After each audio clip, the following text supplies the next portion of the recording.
I'm Jolene Wynn, and this is the Porn Addict's Wife podcast, episode number 94, Talking to Kids About Pornography with Kristen Jenson. Your life does not have to revolve around your husband's pornography addiction. You are not defined by his choices or by what he sees on a screen. You are not just the porn addict's wife. You are so much more. In this podcast, I'm going to teach you how to go from handling it to healed, because I've been where you are and you don't have to stay there. My name is Jolene Wynn. I'm a member of the LDS faith, a certified life coach, and a wife of a former porn addict. And this is a podcast for the porn addict's wife. Hello, my ladies. Happy Monday. I hope you guys are having a great day. I am so excited about this podcast. I had the privilege of interviewing Kristen Jenson, and she is the author of several books that I use to help teach my kids about pornography. Good Pictures, Bad Pictures Junior, as well as Good Pictures, Bad Pictures, which is the original.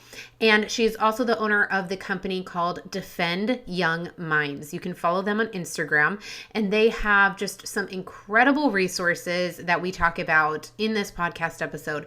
But I wanted to bring her on, and I was just so honored that she was willing to do so, because it was fascinating to me to find a woman who started this journey a couple of years ago and has launched into trying to teach kids about pornography. And that is something that I hear a lot from my clients and from my listeners and followers is, how do we talk to kids about this? How do I talk to my kids about this? When is it appropriate? At what age do I bring it up? And Kristen and I really dive into what it's like to talk to kids about pornography, how you can do it, and she offers just the most incredible resources for y'all. So I'm so excited to have her on this podcast today, and I hope you guys all go give her a follow. I hope all of you guys go buy her books and look into her programs and courses and resources that they offer online. And I hope that this helps you guys, because I know that there are so many of you that really just struggle with wanting to shield your kids. And I think sometimes in our effort to shield our kids, we end up hurting them by staying silent about the things that they're facing. And so I brought Kristen on today. We had a great conversation, and I hope you guys all enjoy this very much. So without further ado, here is my interview with Kristen Jenson. Let's dive in. Okay, so I'm so excited to have you on the podcast, Kristen, because I have been using your book, The Good Pictures, Bad Pictures Junior, for years. And I don't even know how I found it or got introduced to it, but there are so many of us right in this space where we have a spouse struggling and we feel very overwhelmed and we don't know where to go. Right. And there's not only we feel overwhelmed with what we're currently dealing with, then we also have kids and we have teenagers, and we want to be able to help prevent this in their own lives and do it in a realistic way. Like, obviously, pornography is just there. Okay. Well, that's the world we live in, and we can do as much as we can to not let it be in our house as much as it is. But at some point, we're going to see it. And so I love your product. So I'm so glad that you're here today talking to us. And I would first, before we dive into like all the amazing things that you offer, I would love for my listeners to get to know you a little bit. Can you tell me a little bit about yourself and how you got started in this? Okay. Well, Jolene, it's so great to be talking with you today. And I love your work. I love what you do. So, well, I can tell you one thing. This was not in my plans. I did not, when I was young, think I want to grow up and write a book, about pornography. I didn't have that thought, but I had kind of launched my kids. The last one was going to college, and we moved to a new town, and I met this woman, and she had a large family. She just had her youngest baby, and she had a 17-year-old. So she had quite a large family. And she called me up one night and told me this tragic story about how her son, her oldest son, they had found out that he was molesting his younger brothers and sisters, from the 14-year-old down to the 4-year-old. And he was doing this, and pornography was involved. And after I listened to her and all the problems that came about because of it, because of course he was prosecuted, he was sent away, had to be in a program, all this stuff. The kids had to have counseling, yada, yada, yada. And she told me all of this. And I woke up the next morning and I just felt compelled to look for a resource, to look for a book that she could read to her younger children, to teach them, to avoid pornography. But I couldn't find anything. And I was shocked because obviously this was something people needed. Yes. And the fact that the marketplace had not provided 10 different options was shocking to me. And so I'm one of these people, and I just thought, I'm one of these people that jump in the lake before I know if I can swim, right? So I just jumped in. I started researching. I knew psychologists that treated this. I talked to them. I just started researching all this stuff. And I had this thought, like, I could write a book for kids. I could boil this down for kids. I mean, it's not rocket science, right? So that was the beginning of Good Pictures, Bad Pictures. It did take longer. I thought it would take a couple of weeks in the summer to write. It took 3 years because I got a lot of input from experts. And I also tested it with lots and lots of moms and dads, got their feedback, made changes, made sure all the vocabulary worked and everything, so that when it got published, it just kind of out of the, I'm going to forget that word. Anyway, you could edit this part out, but from the beginning, Good Pictures, Bad Pictures has been a #1 best-selling book on Amazon. And then the book that you have came along a couple of years later because I had so many parents asking me for one for younger kids, which was shocking to me at the beginning. But then I looked around and every 3-year-old's on an iPad. Yes. So that is a great time to start talking to your kids, normalizing those conversations so that they're not awkward.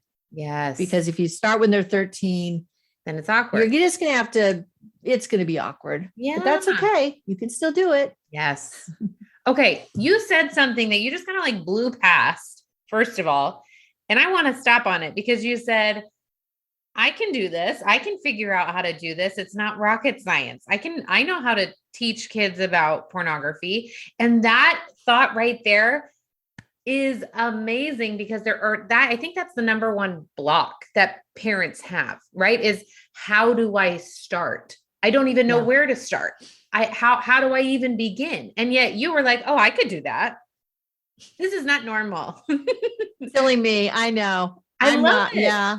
I love it. And I'm so grateful that you listened to that and then did something about it, because now you have such a great resource for all of us that don't know where to start. And one thing I love too is we have the Good Pictures, Bad Pictures Junior, right? The second one that you wrote for littler kids. And we just keep it on our shelf, like on our little bookshelf with all of our books. And my kids pull it out frequently. Now they're very used to hearing the word pornography because of what I do. And because of, my husband and I talk about it all the time. So they know what it is, and more than most children, I think. But the thing about it is I think that, I grew up in an era, in a generation where I was taught about pornography. I was taught to avoid it. And I probably had like a lesson in church, about it like once a year. That was like, here's what it is. Make sure you guys aren't doing it. Right. But the situation, like you said, every 3-year-old has an iPad, and the situation has changed because as soon as kids get on those screens, it's just kind of an open invitation for pornography. So it's a very different world, and talking about it once a year is not going to cut it. Nope. No. Oh, no. This is amazing. Okay. Tell me then how it grew. Because now you didn't just write one book, you have like book after book and programs and a company. So how did that all go? So, in order to, because I'm no expert, I mean, I was a mom, but I wasn't a therapist Mhm. or a PhD in education or whatever. So, I had to start a blog so that I could start writing about it so that people could start to think, oh, she maybe knows what she's talking about. Uh-huh.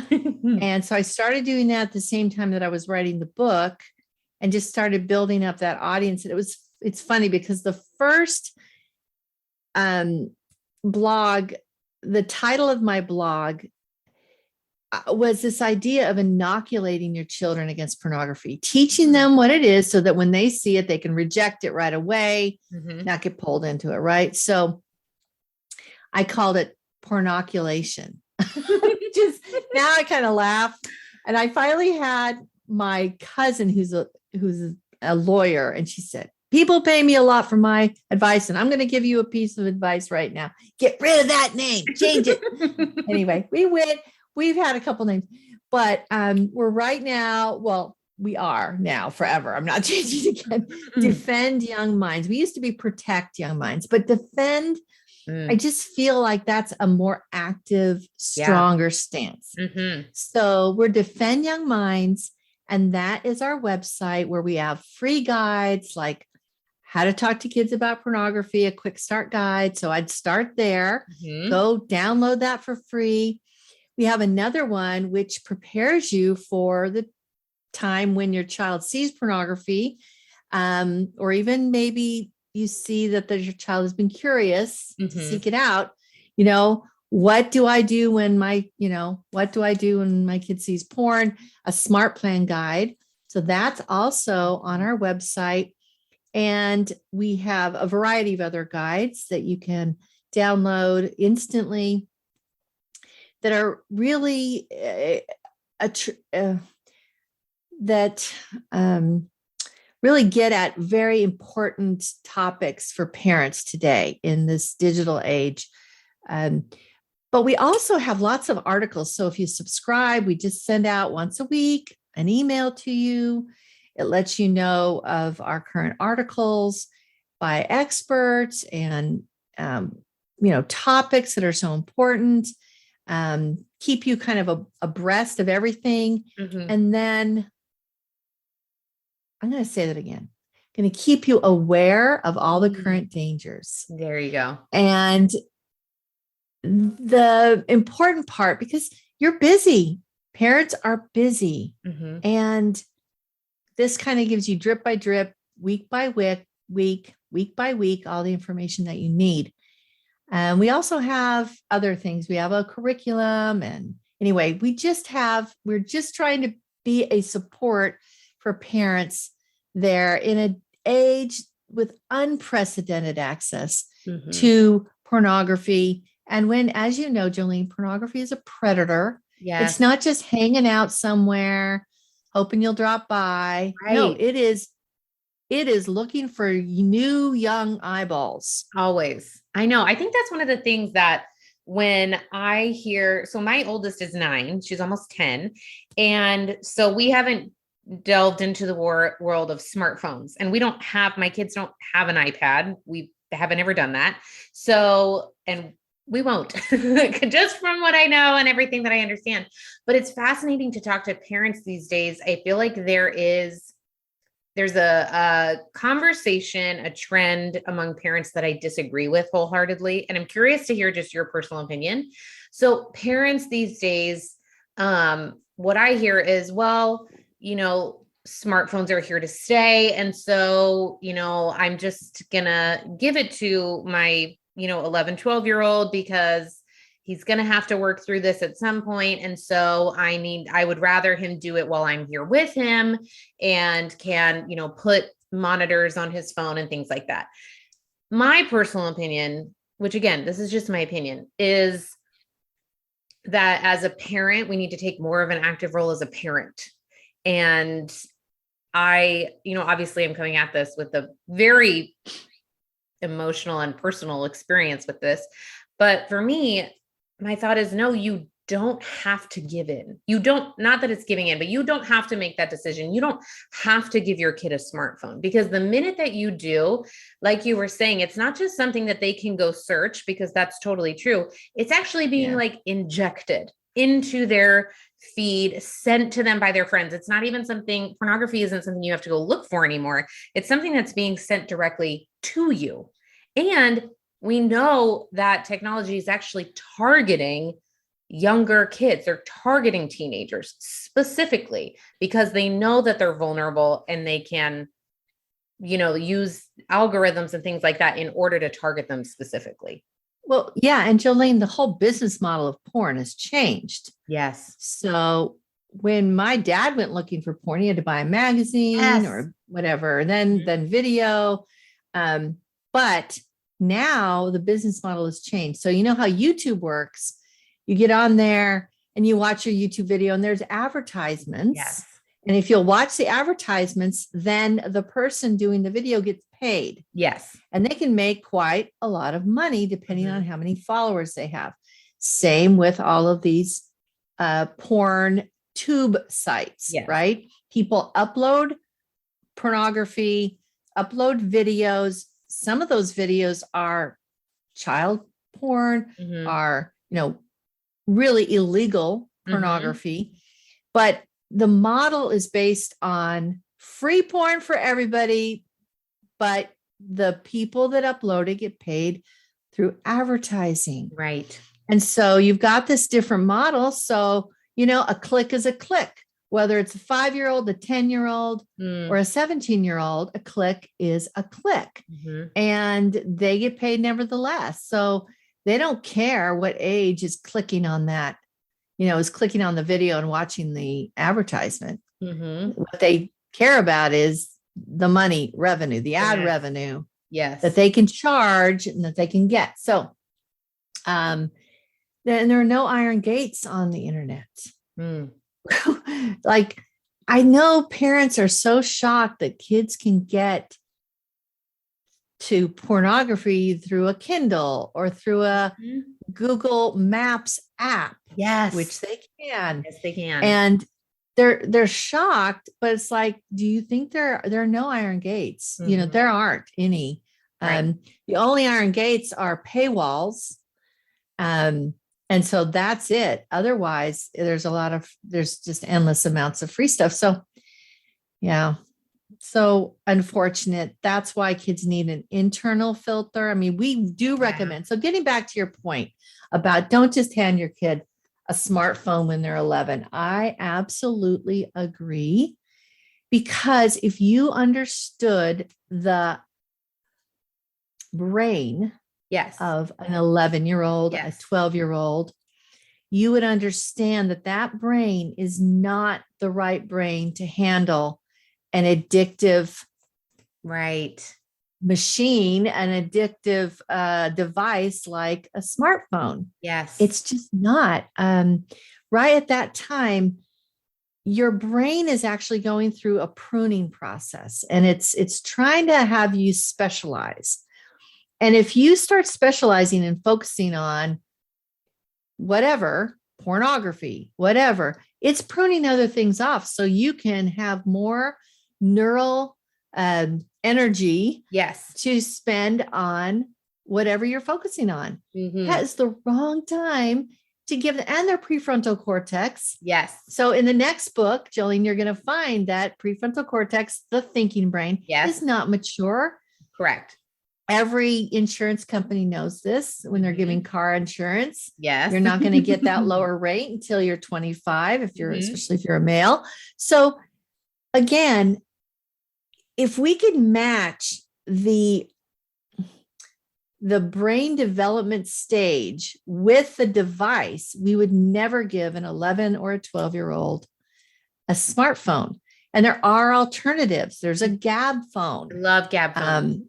Yes, you can do that. There's even other phones out there now and other alternatives. Do that. And don't give in for your own child's benefit, because they won't like you maybe, but too bad. Right. You've got to be the parent, Yes. right? And someday they'll thank you. Yes. Might not be till they're 30, but that's okay. Yeah, exactly. And that is okay. And I think, oh, keep if going. you can get them through, if you can get them to 18 without a porn addiction, whoa, Yes. that's an achievement. Yeah, doing better So than the majority. Yes.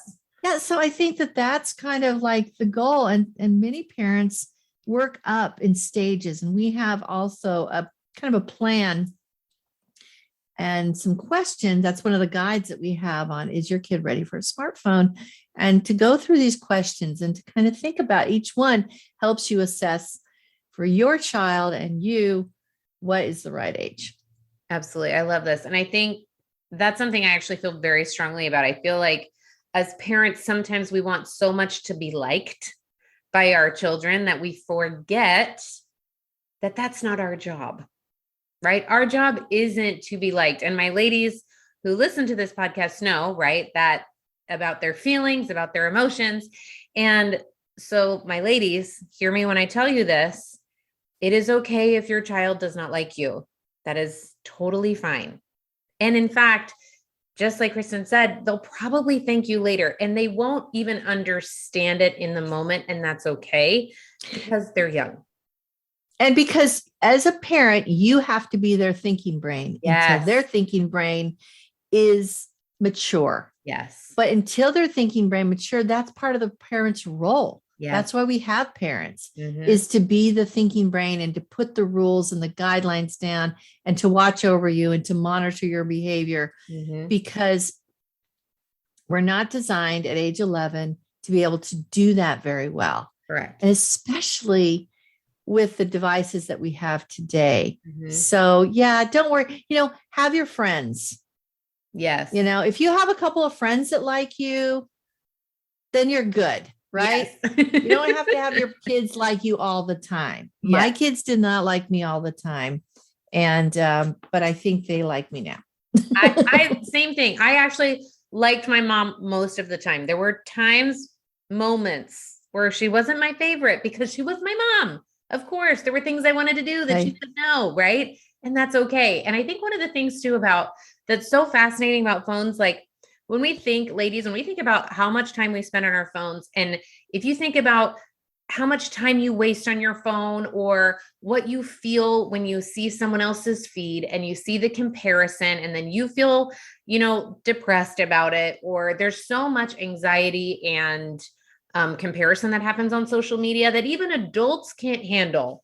And yet we're handing these to our kids and expecting them to be able to handle it better than we can as an adult. So it just doesn't make much sense when you look at it that way. We have an expert psychologist who has really done a lot of research in this area of neural readiness for these kinds of things and how these electronic devices are affecting our brains. Yes. And her name is Dr. Christy Kane, and we've interviewed her, and you can find that on our website. But she goes through and really points out the problems with these devices. I mean, I'm a grown woman. I have problems with my phone. Same. Right? We all do. I have problems.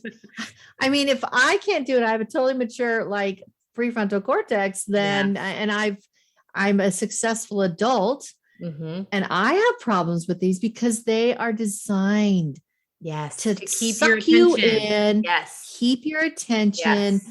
I feel like every time I open a social media app on my phone, I'm going into the vortex, and I set up those controls so that all of a sudden, boop, your time is done. Yes.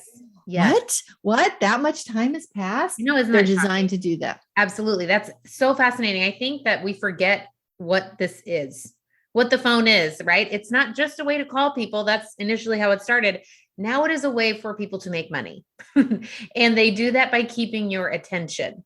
And that's their job. And they're really good at their job. Their job is to keep you using the phone, keep you on it. And they're very good at it. Yeah. Yeah.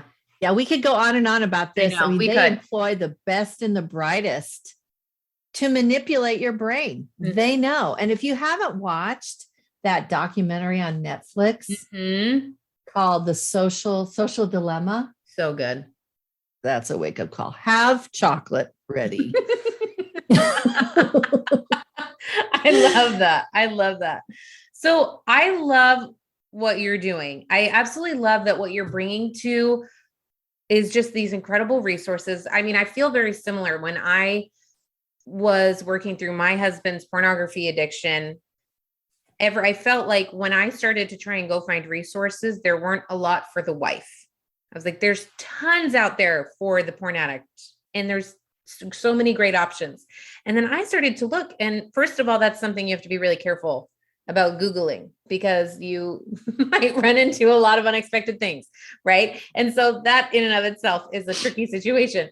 But I felt like there weren't a lot of resources. And so I'm very similar. I said, okay, I felt very compelled to go get certified as a life coach and to go start being the resource that I didn't have for other women. So I just love what you're doing. And I love that you're changing the conversation. This is something that it's kind of like my ultimate goal, not just to be life coaching, but to change the conversation around pornography, because it used to be, something only men did. And well, I mean, forever ago, it was like not good and socially unacceptable, but then it became more acceptable, but then it was only men. And like you said, it was harder to access, but now it's being taught as something that's not only normal, but something that is encouraged. It's even encouraged as healthy behavior for young adults, for preteens to,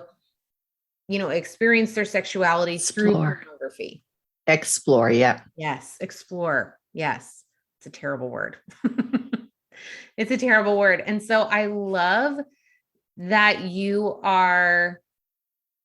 find that hard ever to like keep this stance, even though it's very against the grain? No, I don't, because it's true and it's right. I agree. And I even get pushback on the words good and bad. That's fascinating. Well, yeah. And I'm like, I'm sorry, but porn is bad for kids. You can talk about all you want for adults. I don't think it's good for adults either. And there are a lot of studies to back me up on that. But for kids, what we need to do is we need to begin the conversation at a young age when they first have access to the internet. And then we need to give them three things, which are, what my books really help with. And that is a definition, a warning, and a plan. Yeah. So what is pornography so that they can recognize it? You don't need to give them the whole shebang. Right. But just enough in a age appropriate way that they can recognize it. And then you give them a warning so they have a reason to reject it. Right. And then you give them a plan so that they're ready, right, to react, to respond in a positive, protective way. And when they have a definition, a warning, and a plan, then guess what they have?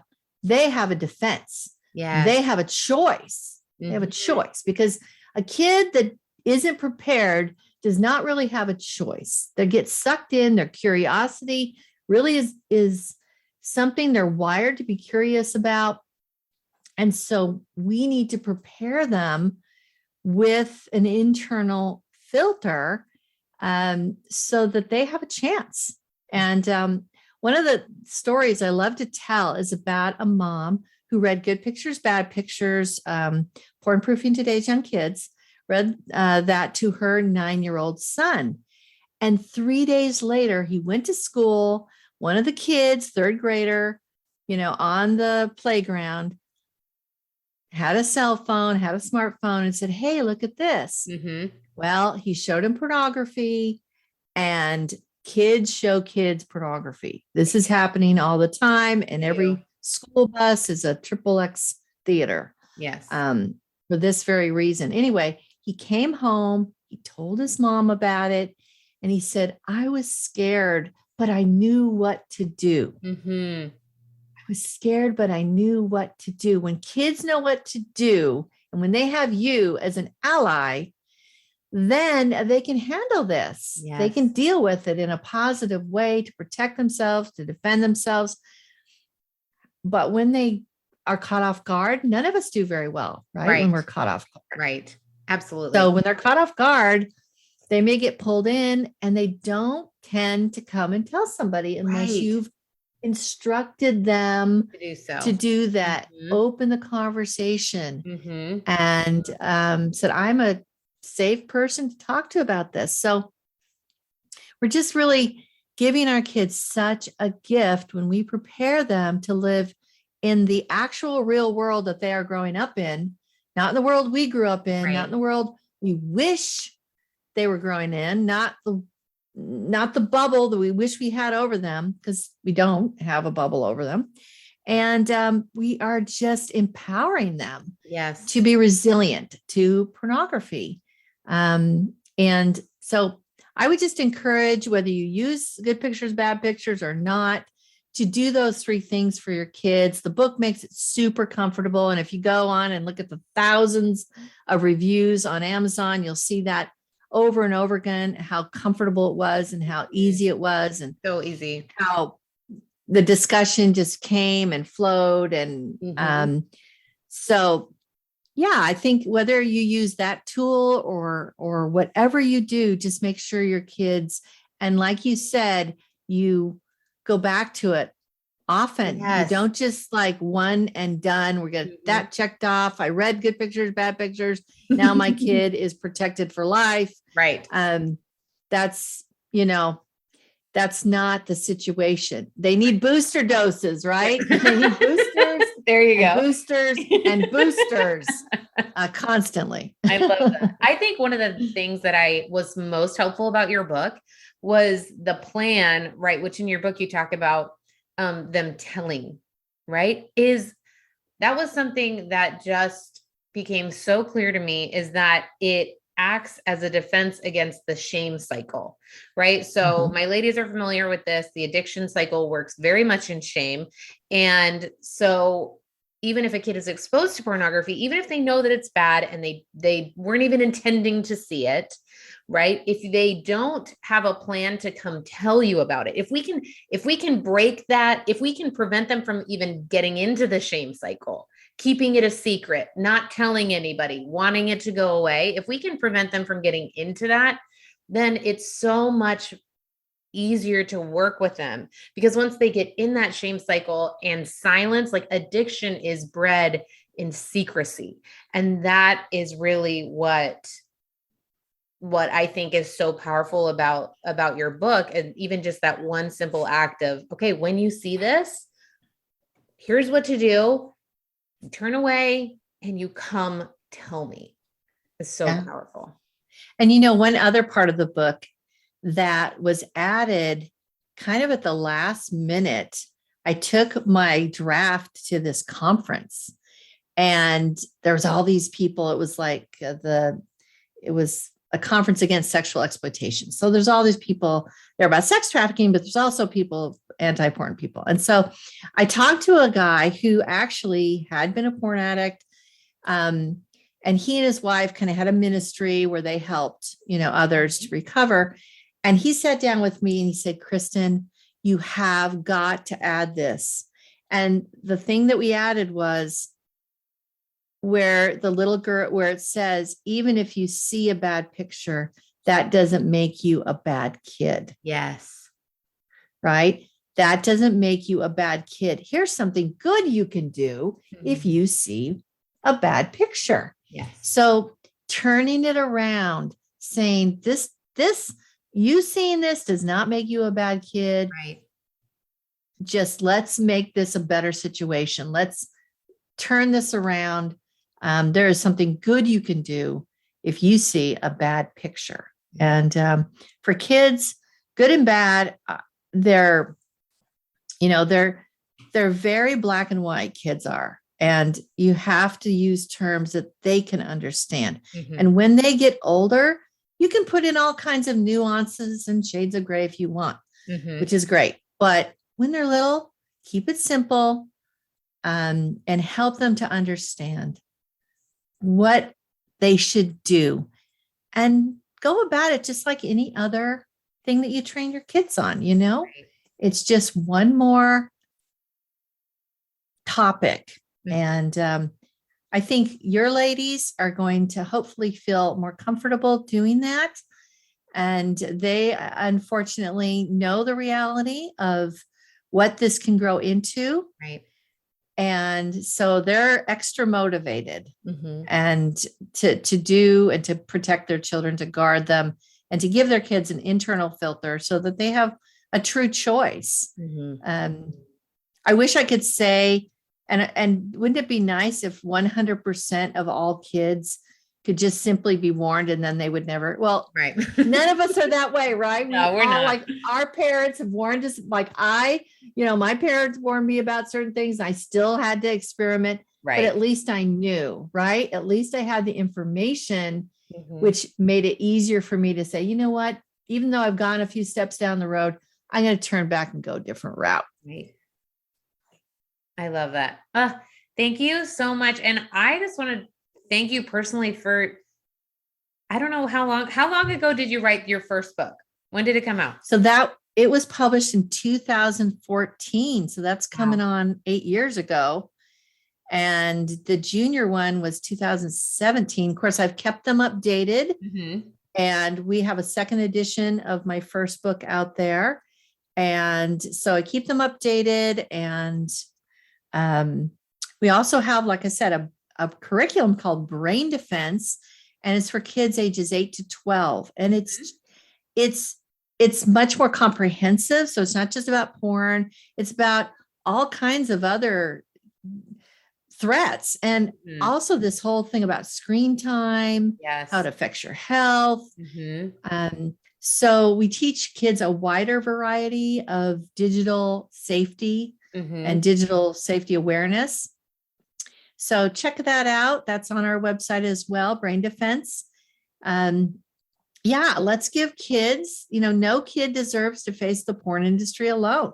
Yeah. Let's give them the tools so that they can make good choices. Right. If we don't, then that's on us, right? So, yeah. Oh, this is amazing. This is fascinating too. You said your first book came out in 2014. My husband told me about his addiction around 2015. So this is so fascinating. Like, I'm just so grateful that you heard that story. Like, I'm sorry for your friend that went through that, but you did something with it and started something so amazing that I'm so grateful for and has really helped me. And I know it's going to help so many parents. So thank you for coming on and for sharing your story. I'm just so grateful. And thank you. Well, thank you, Jolene, for the work that you're doing. And I know you're a comfort and a help to so many women and so many moms out there. So thank you. And I'm just glad to, be hand in hand, walking alongside all of the women out there and the people that are fighting this and trying to raise a generation of healthy and resilient kids. So that's our tagline, is empowered, resilient, screen smart kids. Here we go. That's what we want. It's amazing. It's so good. Thank you. Thank you so much. All right, my ladies, if you enjoyed that podcast episode, you have to come join my coaching program. It is $2,500 for lifetime access to all of my online content and all of my coaching calls. Not only will you get one-on-one attention from me through coaching calls, you will also get to join this amazing community of women who are all working through this the exact same as you are. You'll also get 24/7 access to me through Slack, our private group messaging channel, and you will get access to all of the new material and content that I create. If you are ready to start applying everything that you've learned on the podcast and really take everything to the next level and start creating who you are as more than the porn addict's wife, I want to encourage you to come join my program today. Head to jolenewin.com, click on join, and you can join anytime. I can't wait to see you there.